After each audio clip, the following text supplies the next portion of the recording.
Hi, I'm Nicole, and I'm the Creative Arts Pastor here at The Crossing. If you or someone you know has ever felt skeptical about faith or church or Jesus, this is the service for you. So Josh Carman is here with an incredible story for all of us who find ourselves feeling a little skeptical sometimes. You know, The Crossing is where people go to explore faith and experience the life-changing ways of Jesus. Before you watch this service, we have a gift for you. The pastors of The Crossing, we sat around a big old table and talked about the 4 biblical truths we want everyone to know. Our kids, our families, and you. So please accept this gift. We think this will be a great resource for you as you explore faith. You can scan the QR code on the screen or use the link in the description to get your free 4 Truths resource. And if you aren't connected to our online community group, let's do it. We have an active Facebook group where you can meet friends, share what you're learning, and ask questions. The link to the group is in the description too. And now, here is another episode in our namesake series, The Crossing, because it is about stories that define who we are as a church.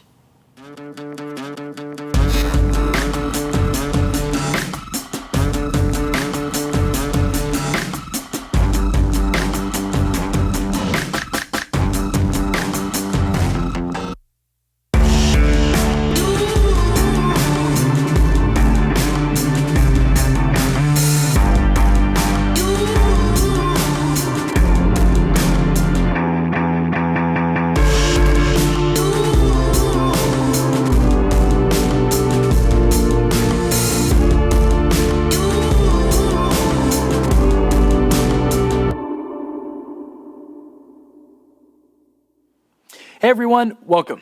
If we haven't had a chance to meet yet, my name is Josh Carman and I'm one of the pastors here on staff at The Crossing.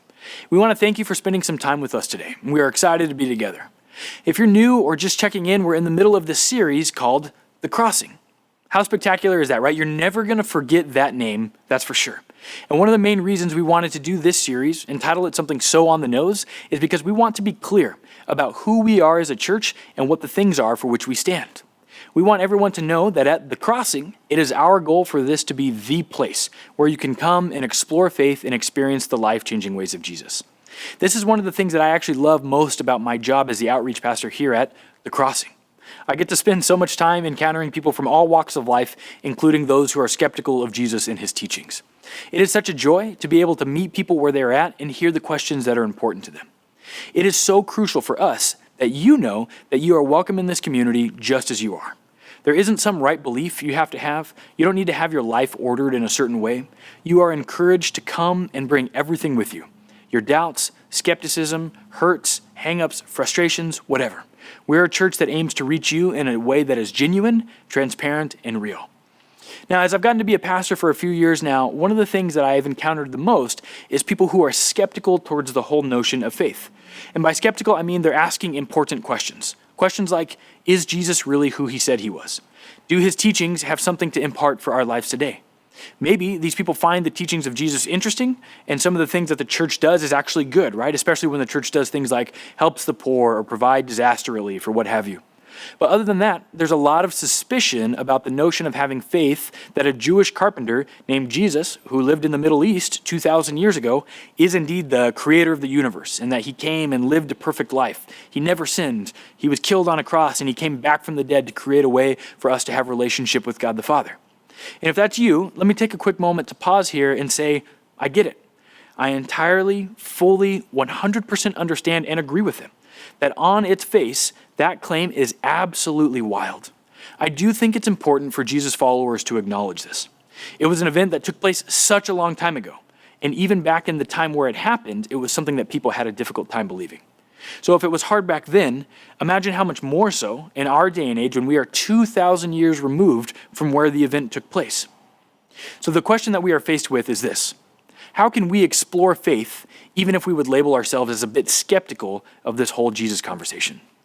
Today, we're going to be looking at a passage out of a book in the Bible called Acts, where Paul, one of the first apostles, talks to a bunch of folks who are skeptical about Jesus and all the claims that come along with him. This story is a great place to start because we will address these skepticisms head on in our passage today.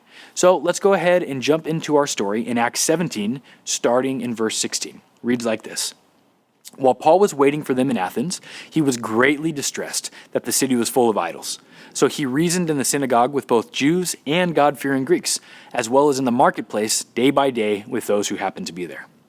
Now you'll notice how in this first part of the story, Paul heads to the marketplace. In this time in human history, much of public life was conducted in a central square. It was a place where people would go to hang out. Now you can think of this like the Grove in LA or Fashion Island in Newport Beach. Much of life was happening in these squares because it's where people could go to encounter culture. They could buy food there, they could meet their friends for lunch there, etc. And I think this is important to note because this is the first place that Paul heads to talk about Jesus. And this actually leads us into our first point. Often, God encounters skeptics in their everyday moments. The hope here is to show you that you probably aren't going to have some overwhelming, mind-blowing encounter for your first experience with God if you're somebody who's skeptical. God has a propensity to work through the normal, even the mundane moments in history. God has chosen the ordinary to reveal his extraordinary plan. In our story, Paul is encountering people in their marketplace who are just going about their daily lives. And this is much like our life today. Every skeptic I've interacted with personally is just trying to do their best, right? We all have rent, bills, families, friends, dreams, hopes, aspirations, debt, responsibilities, on and on and on. Usually, our life goals are not simply just to go out and get drunk every weekend and do nothing productive with ourselves. In fact, especially where we are in Orange County, it's just the opposite. We want to make good money. We want to have a productive future. We want to get into good schools, get promotions, be recognized. Oftentimes, we don't want much to do with God, not because we're bad people, but because we're busy people. Our ordinary lives are so jam-packed that we just honestly don't have time for God. And as we'll see in the next part of our passage, people often think that these types of philosophical discussions are only for professional philosophers and thinkers. So with that, let's continue on reading with our story. Verse 18. A group of Epicurean and Stoic philosophers began to debate with him. Some of them asked, "What is this babbler trying to say?" Others remarked, "He seems to be advocating foreign gods." They said this because Paul was preaching the good news about Jesus and the resurrection. And then they took him and brought him to a meeting of the Areopagus, where they said to him, "May we know this new teaching that it is that you are presenting? You are bringing some strange ideas to our ears, and we would like to know what they mean." All the Athenians and the foreigners who lived there spent their time doing nothing but talking about and listening to the latest ideas. All right, so it's right here that Paul begins his conversation with those who are in the town square, and now they have his attention. One important thing to know about the marketplace in this time in history as well is that while it was that place where you could go and meet friends and get groceries, it was also this place where philosophical ideas were exchanged. And we have two groups of philosophy folks who are mentioned in this part of the story, the Epicureans and the Stoics.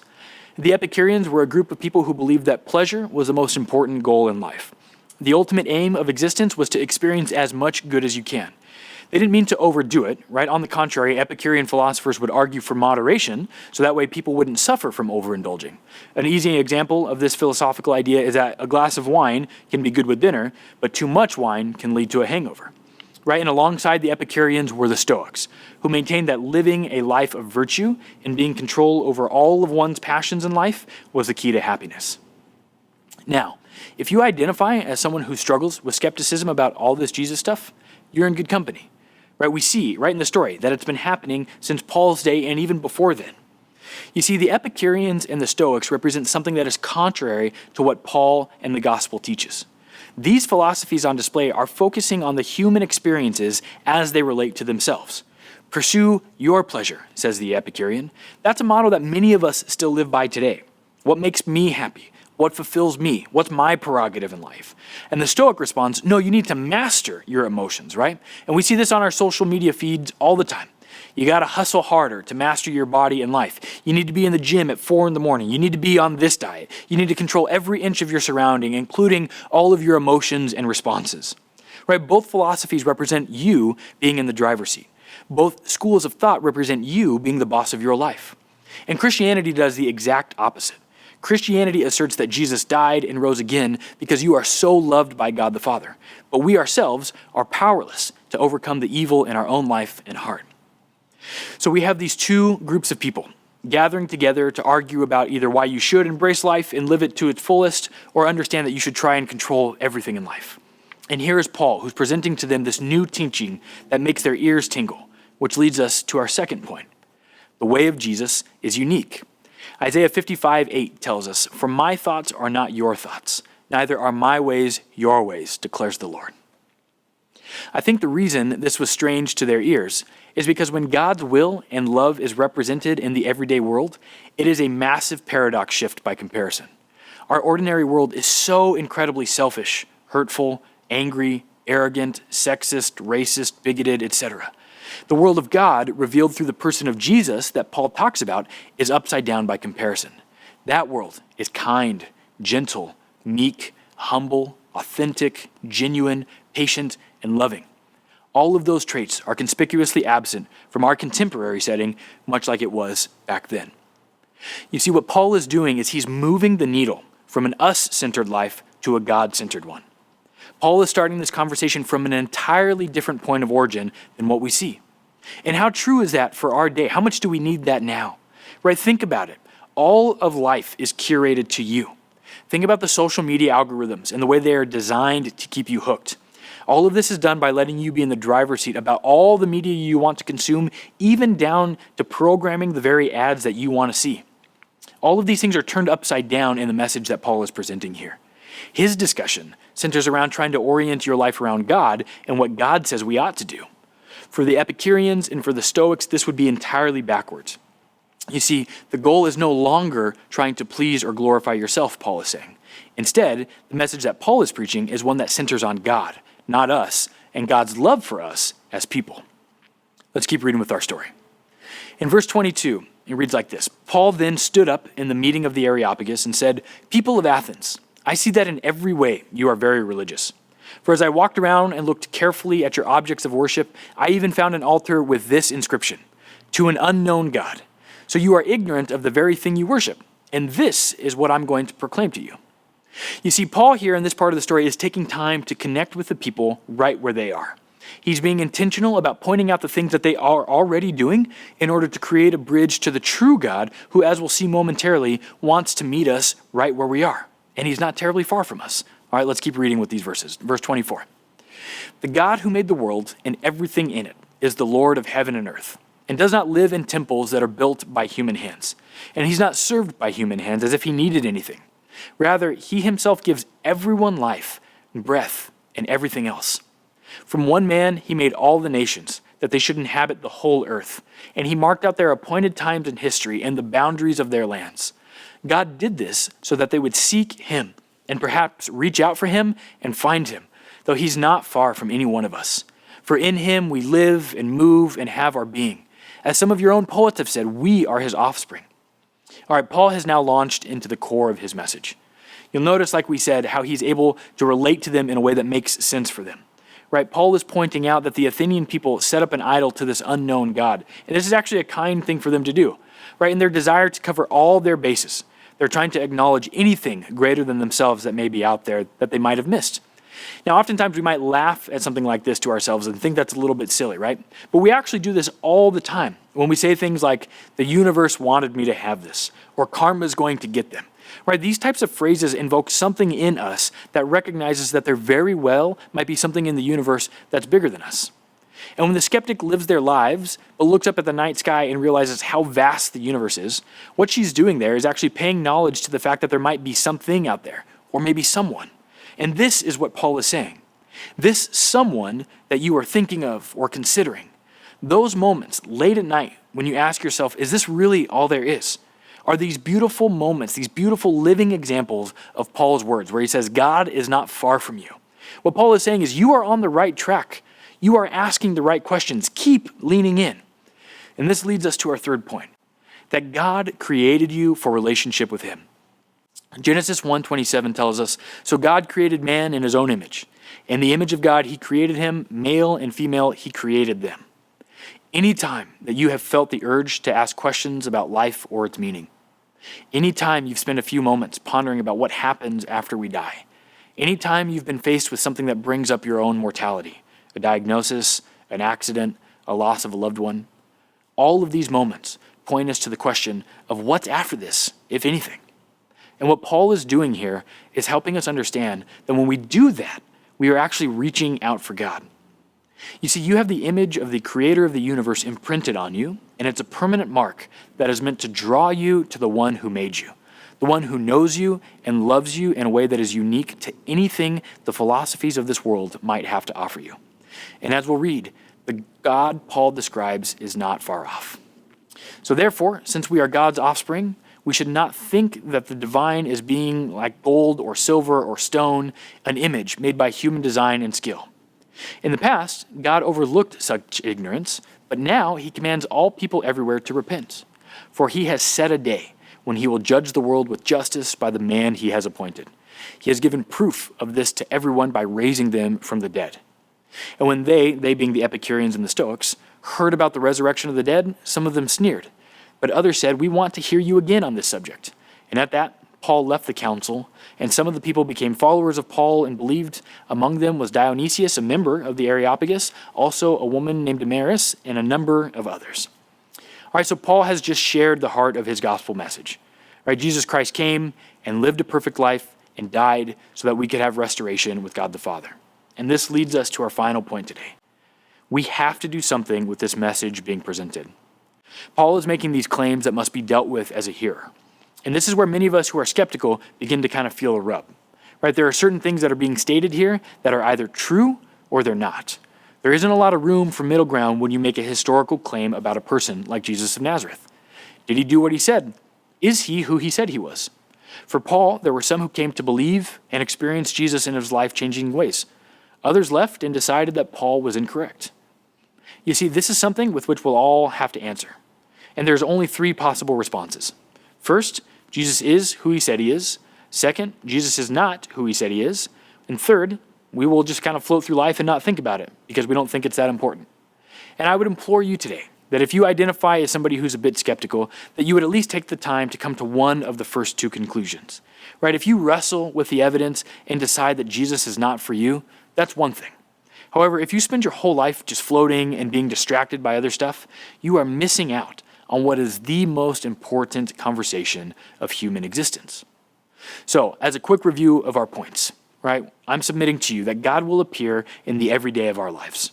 Second, the experience of Jesus in his kingdom is different than anything the world has to offer.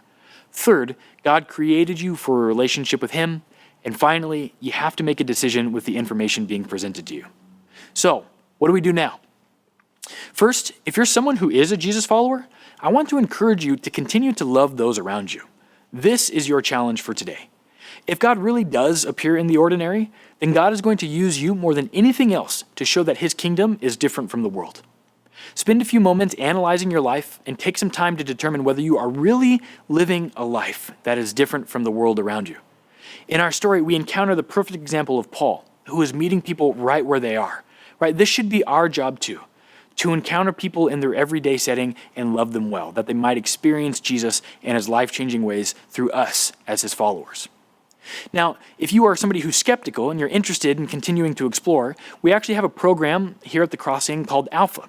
It's a series where we spend some time in groups exploring the real questions of faith in a no-pressure environment that allows you to come and to talk about the things that matters most. This is actually what was most impactful for me when I came to Christ. I had several people in my life that cultivated an environment where I could ask all the questions and not feel pressured to simply say I believe something so I could have like some type of community. And if you are someone who is skeptical, I hope you know that it's okay. Like I mentioned at the start of this message, you don't have to agree with me on these points to belong here. But what I will ask of you is keep exploring, right? Find people who are Christians and talk to them about whatever their why is. If you want to talk more about Jesus, you can actually send us a message to info@thecrossing.com and let's start a dialogue. Now, if you are someone, again, who identifies as a skeptic, you have to know that that's the whole reason I want to share this message with you. That you are welcome here at the Crossing regardless of what you believe. Whether it's part of our digital community or our in-person community, we want you to know that there is a place for you here. Let's pray.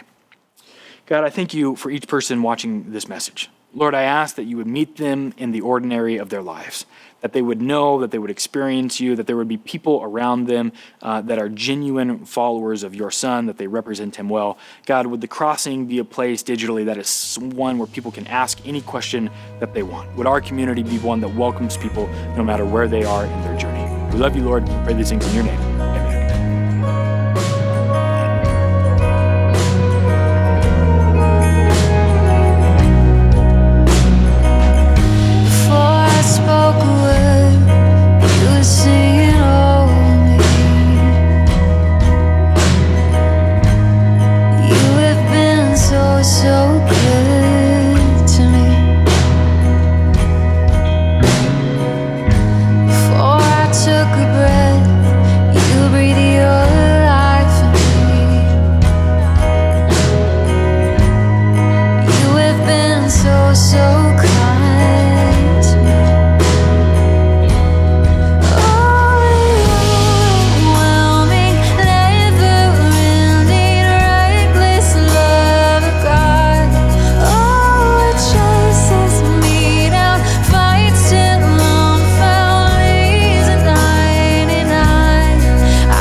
shadow you won't light up, mountain you won't climb up, coming after me. There's no wall you won't kick down, lie you won't tear down, coming after me. There's no shadow you won't light up, mountain you won't climb up, coming after me.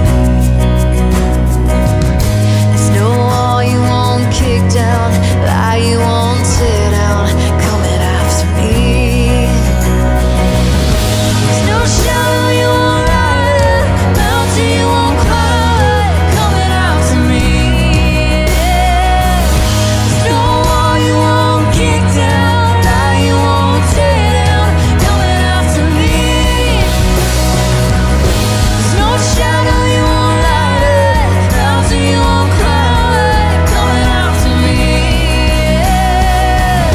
There's no wall you won't kick down, lie you won't tear down, coming after me. Oh, the overwhelming, never-ending, reckless love of God. Oh, it chases me down, fights in love, found leaves the 99. I couldn't hide, I don't deserve, still you give yourself away.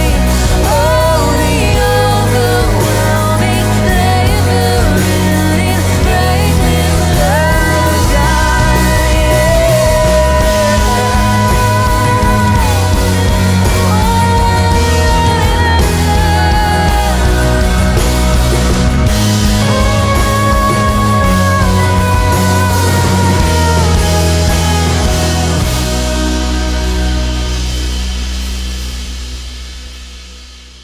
Thank you so much for being here. The Crossing is the place for you to explore faith and experience the life-changing ways of Jesus. We made something especially for you. It's a resource about the 4 biblical truths that if you know nothing else about Jesus or God or the Bible, these 4 truths serve as a foundation for a life of faith and love. You can scan the QR code or use the link in the description to get your free 4 Truths resource. And make sure you connect with our community online. We have an active Facebook group where you can make friends and share what you're learning and ask questions. The link to that group is in the description too. Now, important things are coming up we want you to know about. We are getting closer to the biggest celebration of the year for people who follow Jesus.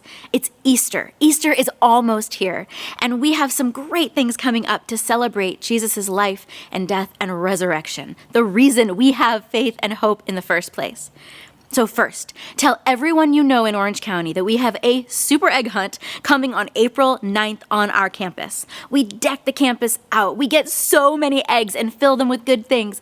It's an event you can invite anyone to with any age kids, and they will have a great time. Go to thecrossing.com/Easter for more information. And if you don't have kids that you want to bring to this event, we would love your help as a volunteer. You can email Josh at outreach@thecrossing.com and let him know you want to volunteer at Super Egg Hunt. And then we have 2 different special services coming up. We will have a special service for Good Friday and one for Easter. The Good Friday one will be online at noon on Friday, April 15th. It is a service about the day Jesus died. It's a heartfelt, unique experience.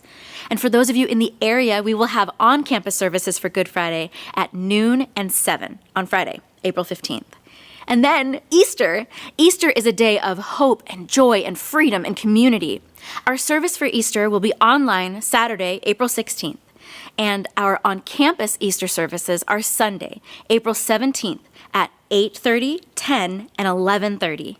Easter services are like the Super Bowl of church. It's a party, and you can invite people who are not usually fans of church, and they will still have a great time. Go to thecrossing.com/Easter for all the info for Super Egg Hunt, Good Friday, and for Easter. The Crossing is known for the ways we serve our community and live out our mission. We just want to say thank you to all of you who support The Crossing, the ways you volunteer your time and you give donations. They make a huge difference. We see so many lives change because of your gifts. When you're ready to give a donation to The Crossing and make a difference, go to thecrossing.com/give. thank you for supporting this place. And I encourage you, if you love The Crossing, to set up a reoccurring gift and become a regular investor in your church.